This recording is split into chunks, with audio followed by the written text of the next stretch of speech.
Now I'm faced with the decision of whether I have another crack at Mt Rolleston, or whether I just chill out and cruise waiting for this cloud to lift so I can fly. My glissading tracks from yesterday, and the hut is just around the corner. Rolleston on the right. Chopper, and the clouds are already starting to break up here. It was light down there, but there's a bit of wind up here, but it's going to be a good day, I reckon. There's a bit of wind up here still. That's Mt Rolleston there, and in the distance we see Mount Cook. Yeah, I've been wandering up. This rock is really completely shattered, so you've got to push into it and you've got to spread out. So over there's some pinkish rock, it might be better, but I'm not sure if it's worth trying to get there. And the cloud's starting to break up in the valley, so maybe it'll become flyable soon if this wind mixes out.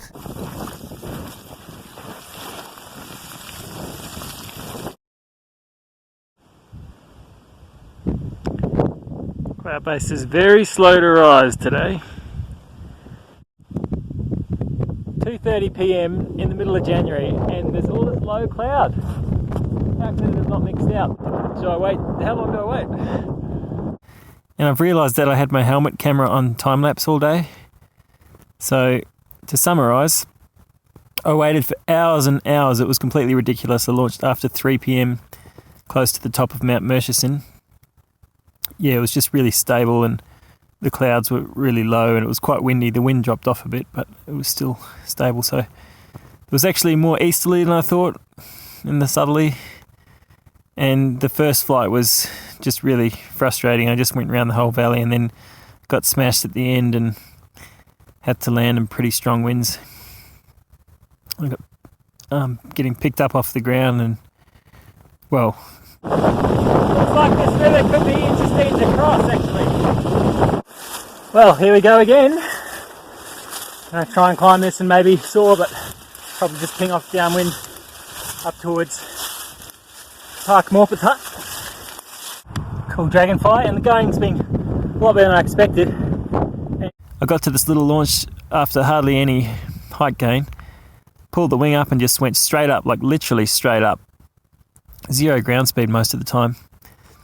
And once I had enough height, I popped over the havelock and did the same thing again on the other side, and then I spent ages just soaring around. I was thinking of trying to land at Lake Browning, but it was really, sometimes it was actually going backwards on trim. I had to have the speed bar to get out of there. And yeah, you could feel it easterly pushing through to the west coast as well as the southerly. So I hung around there with the Kias for a while, and then I pushed back to above Park Morpeth Hut.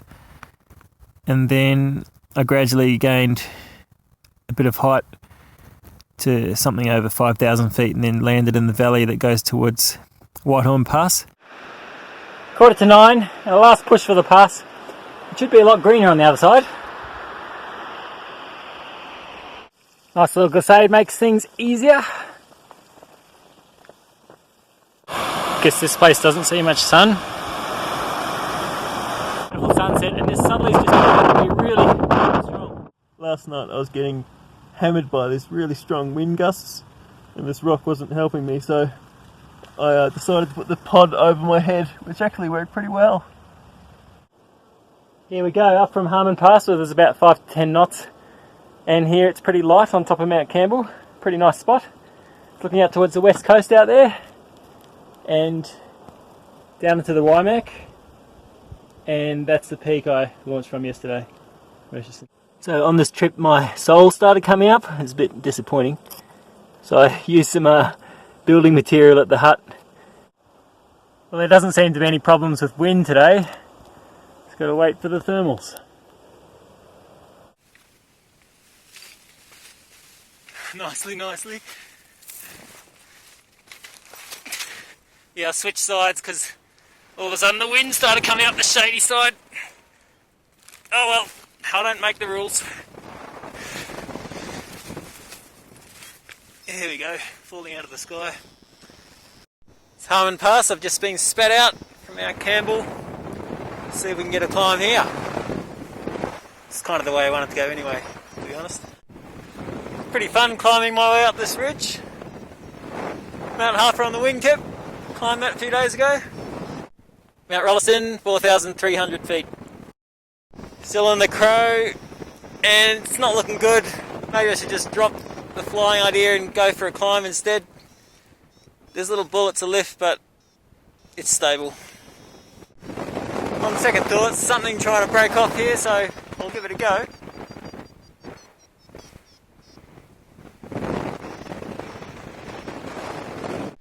So at this altitude, it's actually spilling over here, the wind. Got about 30 k's an hour ground speed. Crazy country, this place. Oh, this is good. Yeah, beautiful folds in the rock. Oh, interesting. Yeah, I'm in the lee of this, but it's working. Taking a bit of a scenic detour around Rolleston. Just came out of some sink into some nice welcome lift.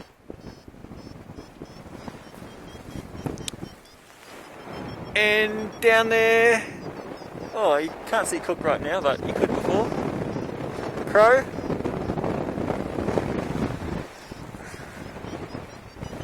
Can't there just be a thermal that always has to be on again, off again, this bloody thing? Stable.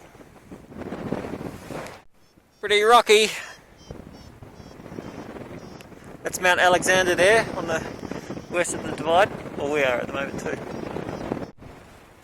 So I'm taking this climb, the drift suits me, and if I try and do this triangle that I mapped out before, then this is the most remote part of it on the first leg, which is good. It's also the longest leg.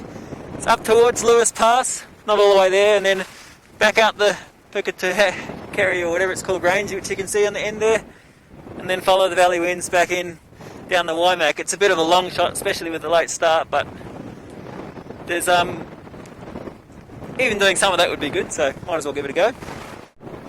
4,500 feet and just hit this lift on the sunny side, thank God. I'd say it'd be washed out in there with sea breeze. There's a very low pass around the corner to the left. I've just climbed back up through 5,000 feet, approaching the head of the Taramakau. Low again, low enough to see these beautiful flowers just above Harman Pass. Taramakau. Just popped over the back, went through a bit of sink, lost a few hundred feet. Great fun following this ridge, good flying. Risky crossing to this low lump, but hopefully it's working. There are landings, but it's a long walk out. Lake Sumner's just behind.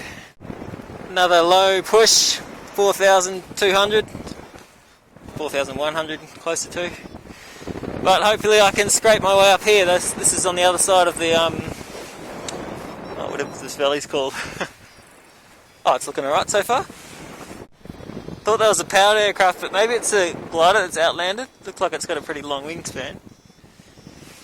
So, over this way, not much further to Devilskin Hut, where I was a month ago. And on a second push on the spur, I got something after a while.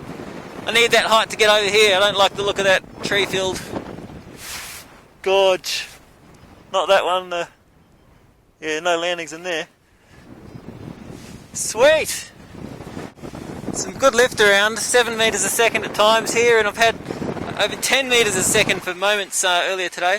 I think I can see Devilskin Biv there. It's pretty hard to make out, but it's a small biv. First time I've flown over a road since Arthur's Pass. Got to climb here over the river. It's pretty slow, and yeah, I guess I'm going to push over to those, somewhere there anyway.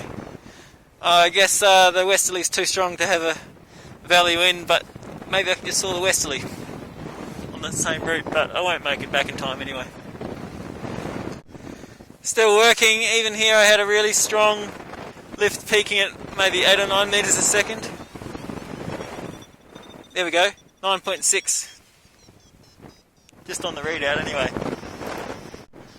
Oh God, look at that valley, full of trees. I guess it's clear the westerly is going to trump any valley wind. So not sure if I want to go into there. So I'm heading towards the east coast. It's quite mountainous. Look at that. Wouldn't think that was so close to Hamner. All of a sudden here's the valley I said I didn't want to go into.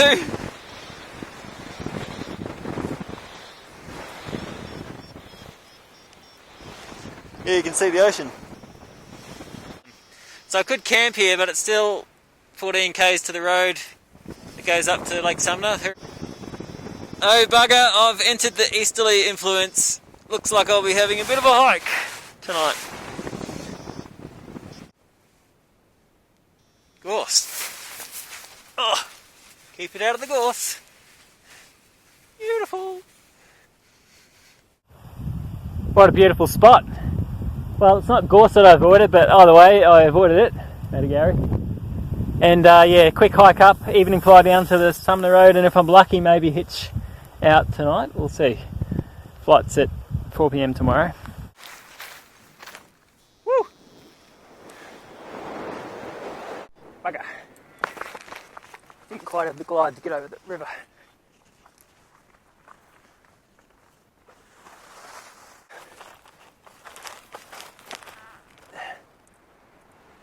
Oh gosh. Don't want to land in the river. Woo. I think this might be a downwinder, but there's not much wind. It's all right. So I've walked through the farm and I'm on the road that goes to Lake Sumner now. Just past one car, it's coming the other way, but they're coming back tonight. So I'm back in Christchurch already. Pretty unbelievable. About twice in a row I've got a first car hit. So first with Eric and Sam, and then had an ice cream and a stuffed sausage for breakfast, and then had a great chat to Lauren the beekeeper coming in from Amberley. So I still got a few hours till my flight. A bit of time to catch up with my sister. I'm not even sure if she's out of bed yet.